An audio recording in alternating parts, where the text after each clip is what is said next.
welcome to my March TBR. Sorry I've been MIA for the last 2 months. My fibromyalgia really took a hit, so I had to take time off in order to heal from that. Sometimes I get really bad flares, sometimes I'm completely fine. Well, I wouldn't say completely fine, still hurting, but at least manageable. But for the last 2 months it has hit me terribly. I have slowed down a hell of a lot, and so for the last 2 months I've actually just been mood reading and trying to get out of this major slump that I've been in for the last 2 months. I did pretty okay in January. I read about 16 books. In February I'm lucky if I've completed 10, so I really don't want to get into an even worse slump, so let's hope the board is nice to me this month.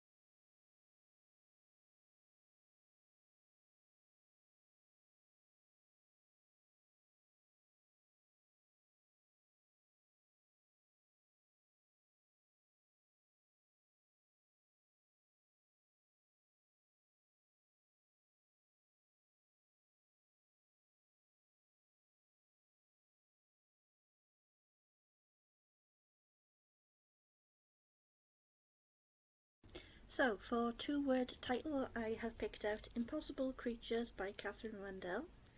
This is a middle grade and it has a dragon. That's all I know about this. It's been likened to Lord of the Rings and Sophie Anderson, so really looking forward to this. It is a middle grade, and this is also the middle grade Magic Book Club pick. It's not that big of a middle grade, and I just adore this cover. How stunning is that? So let's read a little bit of the blurb. On the day Christopher Forrester rescues a drowning baby griffin from a hidden lake. Ooh, a griffin! I thought this was a dragon. Because it does look like a dragon. His life changes forever. The adventure that awaits him will take him to the archipelago, a secret unmapped cluster of islands where all the creatures of myth still live side by side with humans. The adventure also brings him Mal, a girl on the run, with whom he will transform the destiny of the world. And this cover actually wraps around as well. So that's the back. That's the front, and the little flap inside. That looks amazing. I love it when they do that. And you got a little bit of a surprise inside as well, with a stunning map. That is beautiful. Really looking forward to getting into this one. And this is 326 pages. So, not too bad, and a fantastic start of the TBR.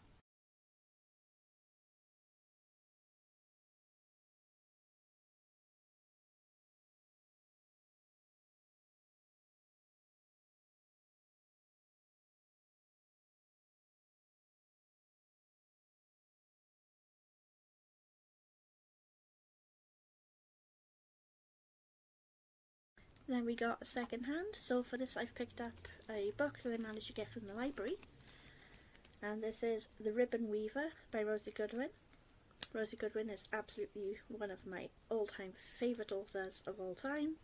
She writes historical fiction and saga stories, and I know nothing about this one. This is practically the only one of hers I haven't read from the backlog. For the last 2 years I have dipped and waned a little bit, but from her back catalogue this is the only one that I've not read.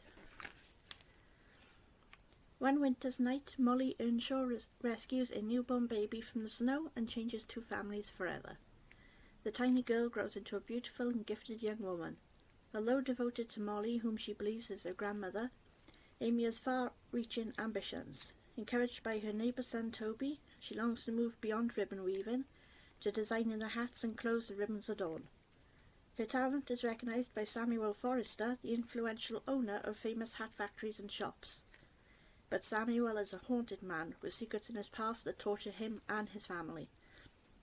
His son's wife Eugenie is deeply troubled, and when Amy's flair leads her to London and then Paris, Eugenie is consumed with jealousy. Amy's dreams seem to be coming true, but as more secrets are revealed and Amy is caught between two worlds, she must choose where her heart truly belongs. This sounds absolutely amazing, and I cannot wait to sink my teeth into this one. And this is 329 pages, so not that large at all.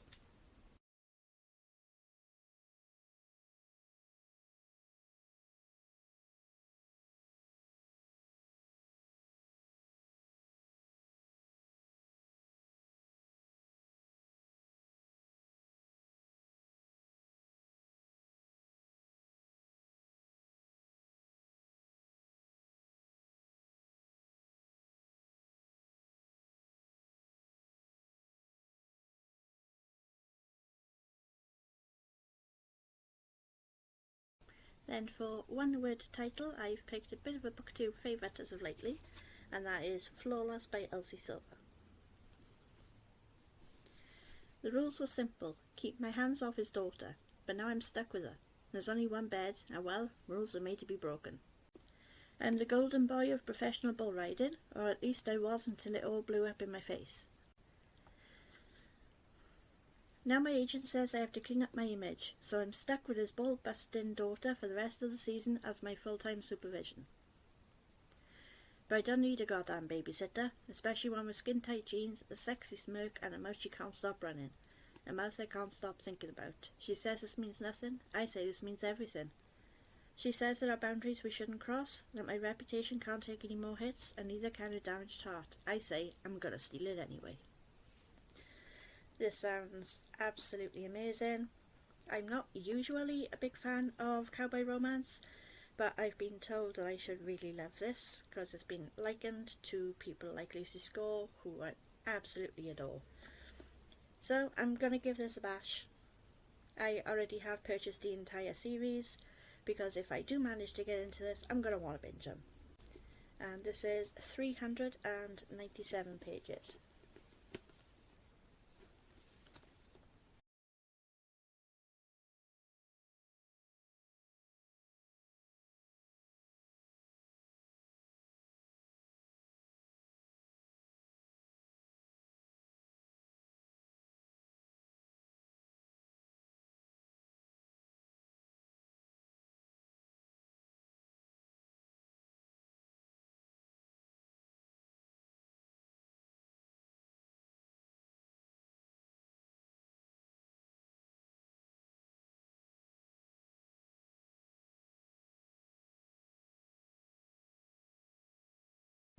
Okay, we managed to land on one of my new prompts, which is a ghost story or a video.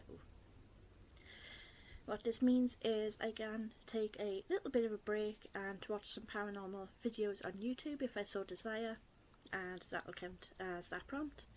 But for a book, I have actually put down Shadow Hall Academy, The Whispering Walls by Phil Hicks, and this is a tiny little middle grade.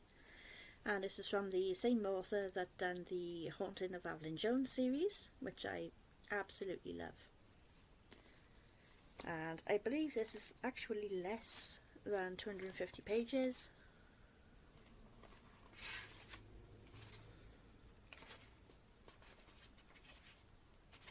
Yep, this is 220 pages, so it shouldn't take me that long at all. If I can get the video done and this book done, fantastic. Welcome to Shadow Hall Academy, where spirits haunt the school halls. Oh, how bizarre. The surname in this book for the main character is Jones as well. So, there we go. When Lillian Jones starts a creepy, cold and bewildering large Shadow Hall Academy, she's nervous about making friends. And when her roommates tell her the school is haunted, she thinks they're just trying to scare the new girl. But then bizarre things start happening. Tapping and whispering in the walls at night, tales of missing students, and strange figures in the woods. Lillian discovers that not only are the school ghost stories true, but her new friends could be in danger. So she sets out to uncover the secrets of Shadow Hall Academy, whatever it takes. This sounds so much fun, and I cannot wait to sink my teeth into this one, and I just find the cover so adorable. Just living for these illustrations. And if you are actually part of my year-long readathon and want a bat recommendation from the cover, there are tiny little bats surrounding this mansion type school, and there are a couple there. Even though they're extremely tiny, they do count, so that would fulfill the bat recommendation prompt. So, winner winner.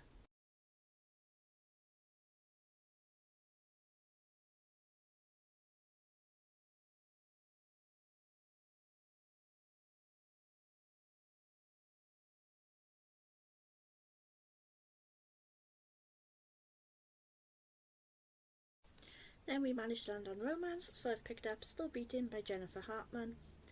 This is one of my absolute most favourite books of last year, and of course it's the stunning Mystic Box version with beautiful gold gilt edges. They are absolutely stunning. And that's the back. It was only 3 weeks, but it's burnt into every cell, every vein, every tainted pocket of my soul. Forever, and so is she. I love that. And of course it's a hardback as well.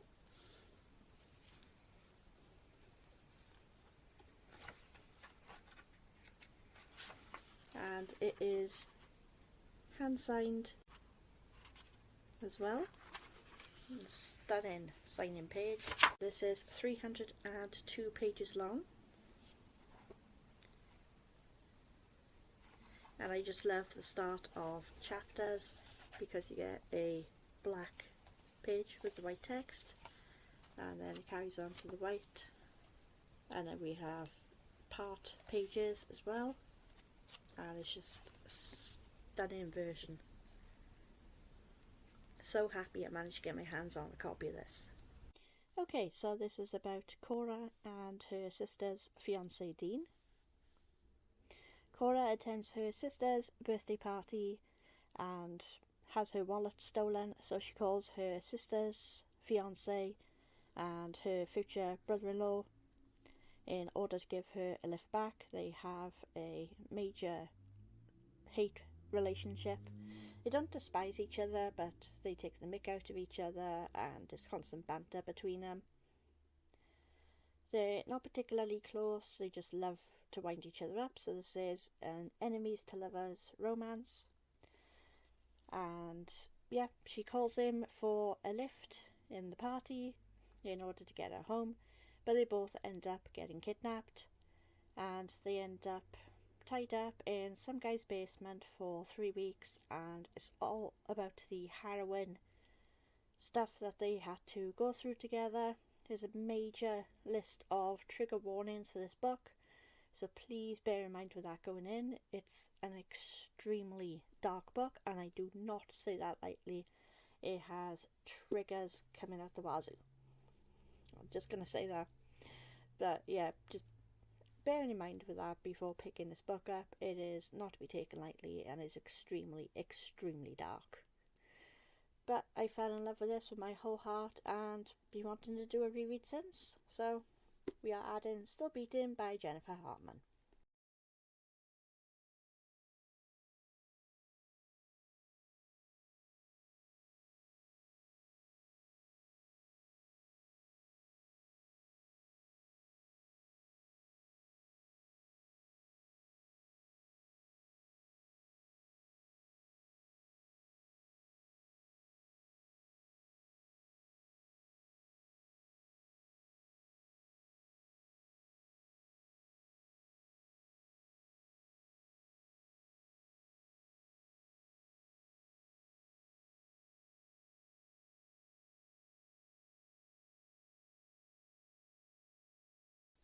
Next up, we landed on a sad book.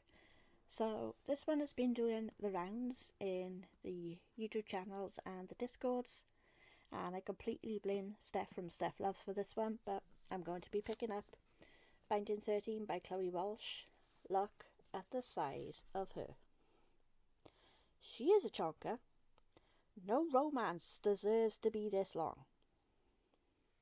But apparently this one does. This has become a bit of a booktube baby and everyone seems to love it. And it's about 700-800 pages long. So I'm a bit nuts putting it on this month's TBR. But we'll see how we get on.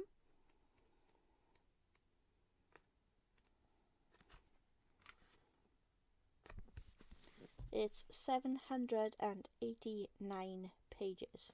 I mean, look at the size of her. Insane. But I managed to get this on a bit of a sale, so a bit of a bargain. And I know absolutely nothing about this. All I've been told is I'm going to be sobbing. So if I do, Steph, I'm blaming you. In a good way. Johnny Cavanagh has everything going for him. Also, I apologise for my cold. Primed for stardom on the rugby pitch, he's a force to be reckoned with. Nothing will stop him hitting the heights, not even the shy new girl at Thomond College, with sad eyes and hidden bruises. The one that distracts him as no one ever has. Life has never been easy for Shannon Lynch. She arrives at the prestigious private school praying for a fresh start, desperate to shake off the demons that plague her. On her very first day, she encounters the notorious Johnny Cavanagh, instantly drawn to him. Shannon finds herself once again the target of bullies as she forms a fragile alliance with rugby's rising star. I'm a bit iffy on sports romance, so hopefully I'm still going to be okay with this. But as they fall into a complicated friendship and grapple with their undeniable chemistry, Johnny and Shannon cannot foresee the obstacles that will threaten their blossoming relationship. So, let's hope I love this. It sounds a bit like a friend saves her from bullies and they strike up this romance. So, you gotta love that. And I hope I don't find the bullying a bit too much, because bullying is my only trigger, I think. And even then, I will still read books with bullying in them. It just makes me sad. But apparently that's the goal of this book, and we'll see how we get on with it.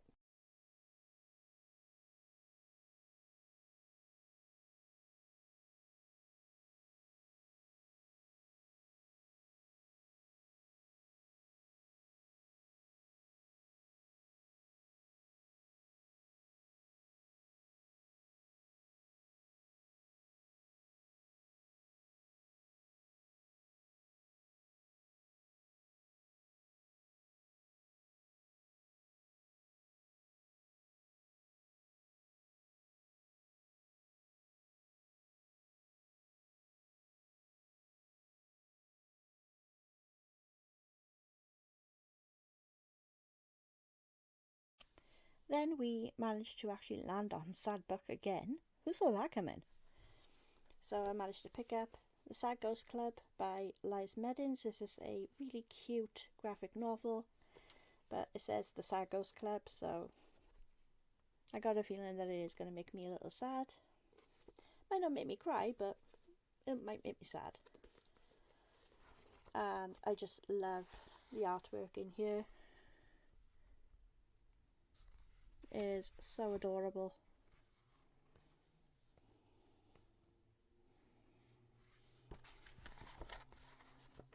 Really looking forward to reading this. A lot of people have loved the Sad Ghost Club, so I'm hoping I will too.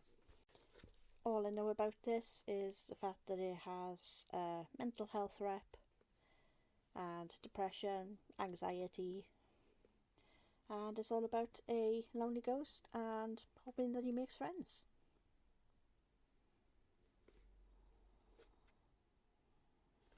And I just love the bit on the back of this, if you can see it. It says, join the Sad Ghost Club and find your kindred spirits. You are not alone. That is so adorable. It says this is not a sad story, but it's called the Sad Ghost Club. So it might still make me sad, but we'll see how we get on with it. And like I said, the illustrations are absolutely adorable. And it's not actually that long. This is only 247 pages, so I should manage to bash this out in about half an hour to an hour. So it's going on the list.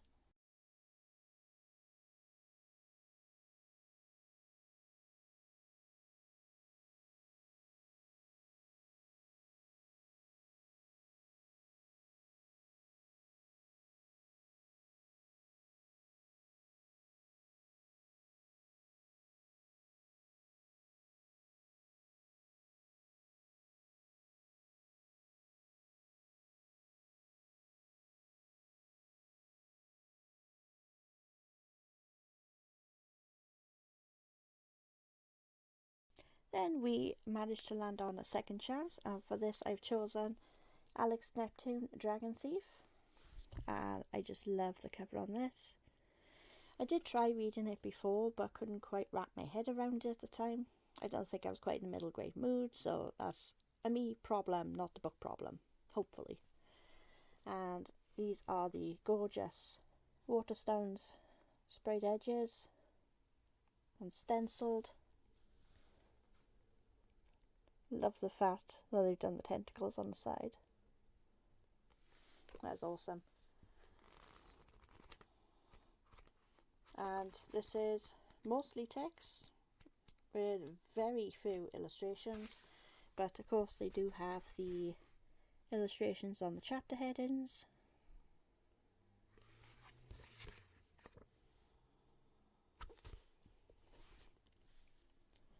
For as long as Alex Neptune can remember, the ocean has been trying to kill him, so he's not too happy when a bunch of sea creatures drag him to the abandoned aquarium on the hill, where an imprisoned water dragon needs his help. But how can he say no to a magical myth? Recruiting his tech genius best friend Zoe, legend lover Anil, a sharpshooting octopus, 4 acrobatic otters, and a thieving seagull, Alex plots a heist to break the dragon out, and suddenly discovers the power of the ocean at his fingertips. And it says a very short middle grade.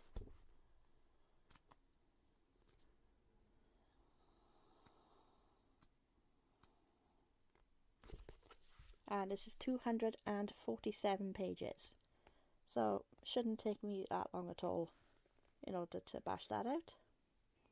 But it's a very, very cute cover.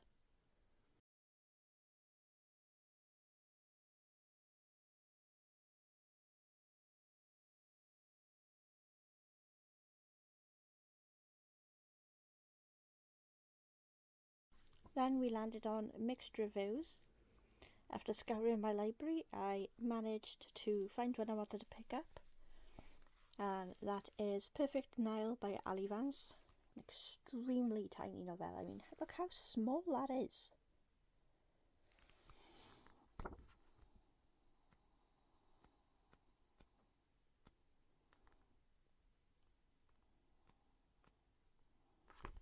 This is 59 pages. If I can't whack this out this month, there's a problem. So yeah, this is Perfect Denial by Ali Vance, and it's the first in the Stonewood Saga series, and came out on Goodreads as a 3.46. Sorry Ali, she is one of my Facebook friends. She is a lovely, lovely person, and I just wish that her rating was higher.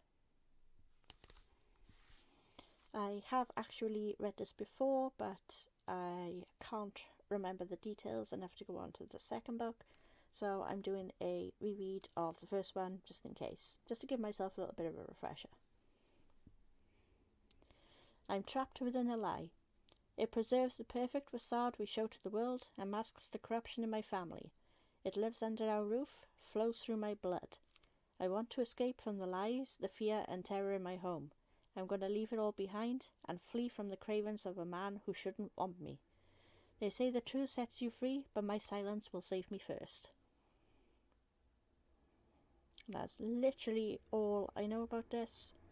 I have read this a number of years ago, but I read so many books sometimes, especially with the fibre fog, it just goes out my head. So I'm going to do a little refresher of this one before I move on to the second book.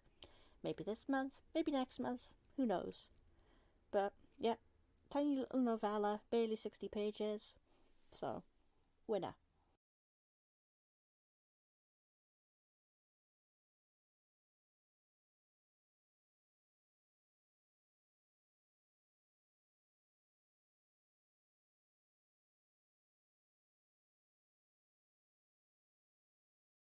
And then we landed on Neck Alley Arc.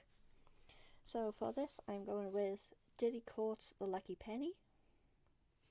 And yes, I do have the physical version because I just didn't get around to it in time.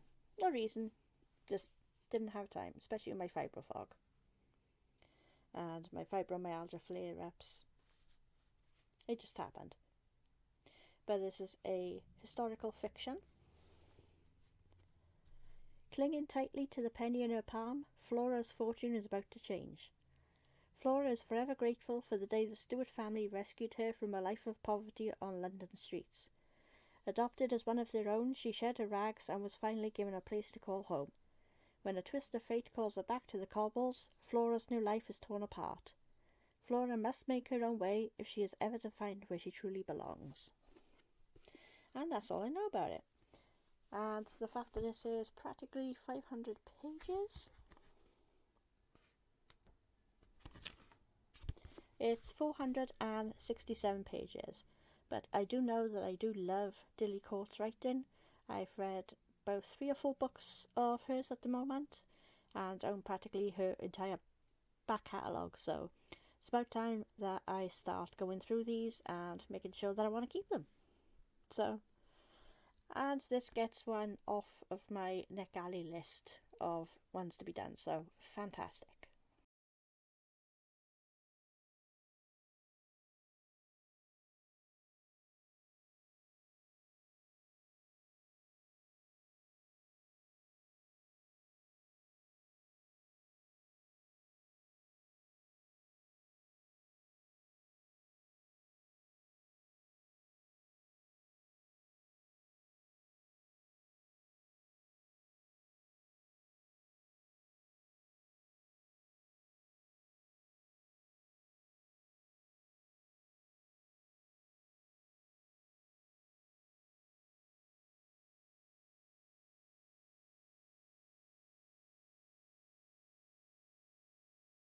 So apparently that was all my rolls. So I'm just going to hold the stack up for you. This is my stack for March. So far. Now we get on to the buddy reads.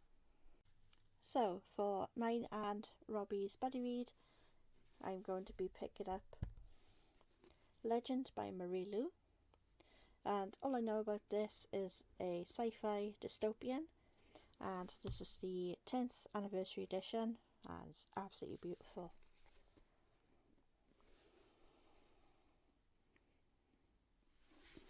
And I believe this was the Fairy Loot set.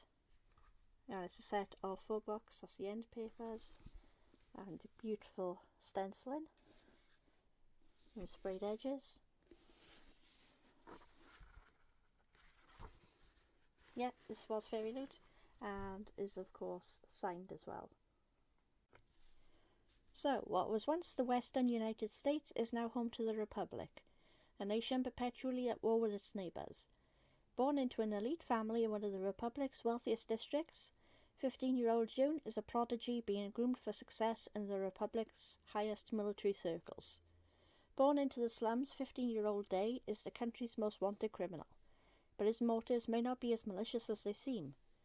From very different worlds, June and Day have no reason to cross paths, until the day June's brother Matthias is murdered, and Day becomes the prime suspect. Caught in the ultimate game of cat and mouse, Day is in a race for his family's survival.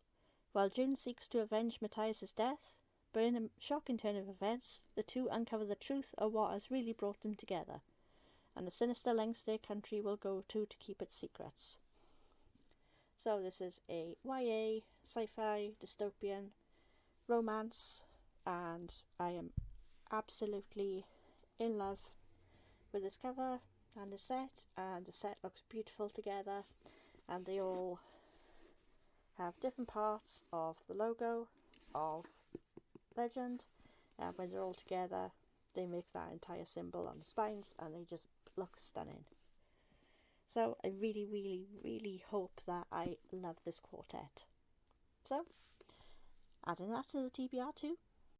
Then for Steph's Patreon pick, we have decided to all go for A River Enchanted by Rebecca Ross. Jack Tamerlane hasn't set foot on Cadence in 10 long years. Content to study music at the mainland university, but when young girls start disappearing from the Isle, Jack is summoned home to help find them. Enchantments run deep on Cadence, gossip is carried by the wind, plaid shawls can be as strong as armour, and the smallest cut of a knife can instill fathomless fear. The capricious spirits that rule the Isle by fire, water, earth and wind find mirth in the lives of the humans who call the land home. Adira, heiress of the East and Jack's childhood enemy, knows the spirits only answer to a bard's music, and she hopes Jack can draw them forth by song, enticing them to return the missing girls. As Jack and Adira reluctantly work together, so it's a enemies to lovers romance by the look of it, they finally make better allies than rivals as their partnership turns into something more. But with each passing song, it becomes apparent the trouble with the spirits is far more sinister than they first expected, and an older, darker secret about Cadence lurks beneath the surface, threatening to undo them all. Now, I don't have a physical copy of this yet. I'm pretty sure I did at one point have a Fairy Loot edition. It could be in the other room, but for now I will pop the cover here. So we'll be adding that to the TBR as well. So for the next two books, they are going to be buddy reads with Barb from Barb's Bookland. I will leave her channel link down below.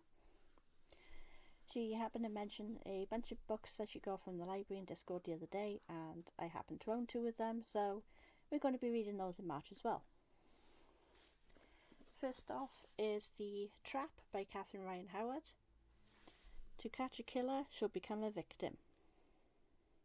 And this immediately drew me in and was a present from my in-laws for, I can't remember if it was my birthday or Christmas, but I think it was for my birthday if I remember right. Yeah, it was for my birthday. All I know about this is that it is a thriller and I've never heard it before, so that's interesting. Stranded on a dark road in the middle of the night, a young woman accepts a lift from a passing stranger. It's the nightmare scenario that every girl is warned about, and she knows the dangers all too well, but what other choice does she have? As they drive, she alternates between fear and relief, one moment thinking he is just a good man doing a good thing, the next convinced he's a monster. But when he delivers her safely to her destination, she realises her fears were unfounded, and her heart sinks, because the monster is what she's looking for. She'll try again tomorrow night, but will the man who took her sister take the bait? It sounds absolutely amazing and reminds me a lot of Survive the Night by Riley Sager. Very, very similar vibe. And I absolutely adored that book, so I can't see any reason why I wouldn't love this one too.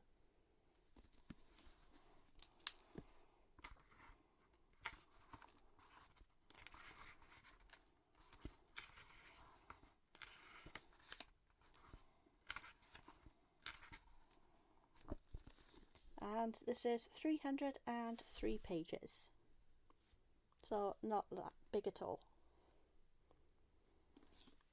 And we all know I love thrillers on this channel. And last by no means least, the last book that we will be adding is Caraval by Stephanie Garber. A legendary competition, a mesmerising romance, an unbreakable bond between two sisters. Ooh, that sounds good. Scarlet Dragner has never left the tiny island where she and her sister Tella live with their powerful and cruel father. Now Scarlet's father has arranged a marriage for her, and Scarlet thinks her dreams of seeing Caraval, the faraway once-a-year performance where the audience participates in the show, are over. But this year Scarlet's long-dreamt-of invitation finally arrives. With the help of a mysterious sailor, Teller whisks Scarlet away to the show. Only, as soon as they arrive, Teller is kidnapped by Caraval's mastermind organizer Legend. It turns out this season's Caraval revolves around Teller, and whoever finds her first is the winner. Scarlet has been told that everything that happens during Caraval is only an elaborate performance. Nevertheless, she becomes enmeshed in a game of love, heartbreak and magic. And whether Caraval is real or not, Scarlet must find Teller before the 5 nights of the game are over, or a dangerous domino effect of consequences will be set off, and her beloved sister will disappear forever. Welcome to Caraval. Beware of getting swept too far away. This sounds absolutely incredible. I don't know how I haven't picked this up. I own the entire trilogy, and can honestly see me binging this if I get into the first book. All depends on the writing style, because that's my biggest problem and obstacle over reading books. It's generally just the writing style that I don't get on with most of my DNFs. I tend to not have any triggers. Bullying makes me a little sad, but it's not necessarily a trigger. So, this is where I add the rest of the books to the stack. And with the 2 ebooks as well, and this stack, there we go. That is how my stack is looking. So we are now on 14 books for the month. Not bad, still doable, until I tell you there are about 10 readathons, possibly 11, that I am participating in this month, so that stack will get added too. But that's my base TBR. Hopefully I can smash some of these out early, in which case I can have free reign. So we'll see how we go.